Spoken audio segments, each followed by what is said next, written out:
warfare to defend the Islamic community that was at that time in its infancy, and finally to wage offensive warfare to establish the hegemony of the laws of his new community over non-Muslims. This is not forced conversion. Forced conversion was forbidden. It is actually inaccurate to say Islam was spread by the sword, but Islamic law was spread by the sword. The rule of the law that he stipulated was the law of Allah. That was spread by the sword. Now, that did not mandate conversion for non-Muslims, but it did mandate their second-class status as inferiors without equality of rights before the law.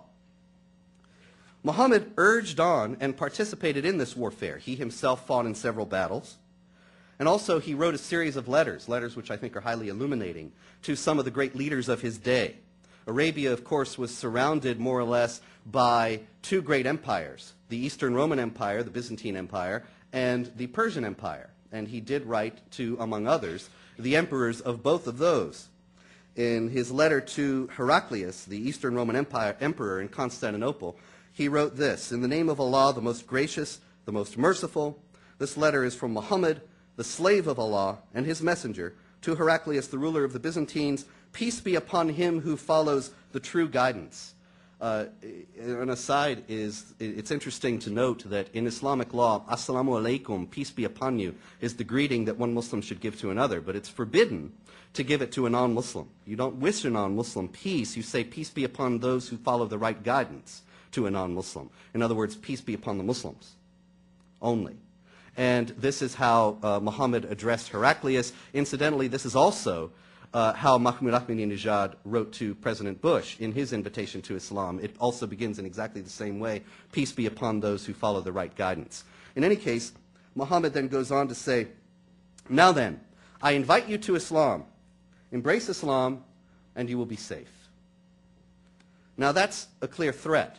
Embrace Islam, and you will be safe. Presumably then, Heraclius and his people would not be safe if they did not embrace Islam. He wrote to some others more clearly, more specifically, "Embrace Islam, and your lives and your property will be safe. But if you do not embrace Islam, then there's no guarantee for either one, your lives or your property." Heraclius, of course, did not accept Islam, and the Byzantines were not safe.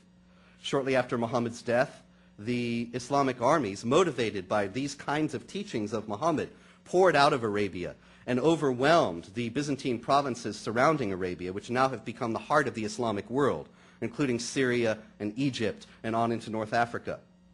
And of course, they pressed into Spain and besieged Constantinople by the year 717, although it would be another 700 years before they would actually succeed in conquering Constantinople as well. Muhammad did not get a satisfactory answer either from Khosroes, the ruler of the Persians. It is said that after reading the letter he received from Muhammad, Khosroes tore it into small bits. And when news of this reached Muhammad, he called upon Allah to tear the Persian Empire and its emperor into small bits. And he said, "When Khosroes perishes, there will be no more after him. And when Caesar perishes, there will be no more Caesar after him. By him in whose hand Muhammad's life is, you will spend the treasures of both of them in Allah's cause." And indeed, in that, he turned out to be correct. That is what happened. He received a revelation from Allah, chapter 9, verse 29 of the Quran, that commanded Muslims to fight even Jews and Christians, the people of the book, as they are denoted in the Quran, until they accepted Islamic hegemony, symbolized by payment of a poll tax called the jizya, and discriminatory regulations that would ensure that they would be constantly reminded of their subordinate position. It says that the Muslims must fight those who believe not in Allah or the last day, nor hold that forbidden which has been forbidden by Allah and his messenger, nor acknowledge the religion of truth, even if they are of the people of the book, until they pay the jizya with willing submission and feel themselves subdued. He told his followers to offer these unbelievers conversion to Islam just as he had offered to the emperors. And if they refused, to offer them the opportunity to pay tribute as vassals of the Islamic State, and if they refused that, also to go to war. And he said this, according to an Islamic tradition: "Fight in the name of Allah and in the way of Allah. Fight against those who disbelieve in Allah.